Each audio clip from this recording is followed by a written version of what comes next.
So, alam mo dis mga palangga na kami na naman ay gagala at ito pala yung aming OOTD ni Indayana at kami ay naghihintay sa aming tatay na bumaba kasi tila yan na naman yung aming milyonis na basura. Good morning mga palangga ng mami!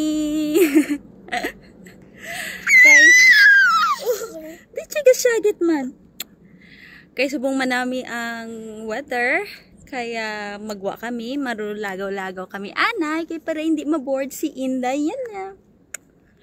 Pero sa other city, nag-hailstorm. Pero diri sa amon, dito sa amin is normal lang. Kahapon, or mga how many days na rin na umuulan dito sa amin. Kasi nga, autumn na, taglagas na mga besh. Pag taglagas, asahan mo na talaga na maulanon ang panahon. Pero hindi pa rin nakabay yung aming tatay. Ang tagal-tagal niya doon sa itaas. Ewan ko ba kung ano yung ginagawa niya doon. Kami na ay naboboard na ni Indayana. At alam niyo naman na kami ay nakatira sa apartment. Kaya yan yung kadalasan namin ginagawa. Kami ay lumalabas. Nandito na kami sa may loob ng aming car. At medyo ramdam na talaga yung autumn. Kasi malamig na.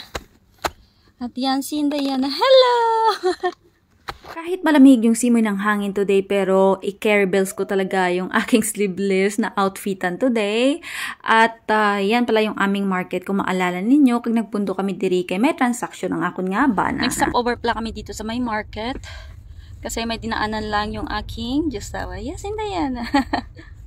So, dyan yung aming market kung saan nagkuhan nga kami ni Indayana, diba? Bumili kami ng ng isda dyan. Bili rin ako dyan ng kalo ni Indayana before sa mga nakapanood sa mga previous vlog namin.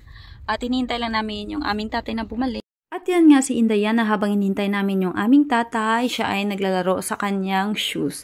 Yung mga toys ni Indayana is hindi niya pinaglalaroan. Instead, yung mga bago sa kanyang mga mata, yun yung kanyang pinaglalaroan.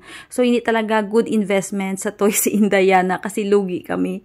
Bili kami ng bili, tapos hindi niya naman pinaglalaroan. Instead, mas gusto niya pang paglaruan yung mga plastic. Sinong mga relate niya sa akin na mga mami? Ang bilis talaga magbago ng weather dito sa amin. Early is medyo malamig yung hangin. Pero ngayon, tingnan nyo naman, super ganda ng panahon.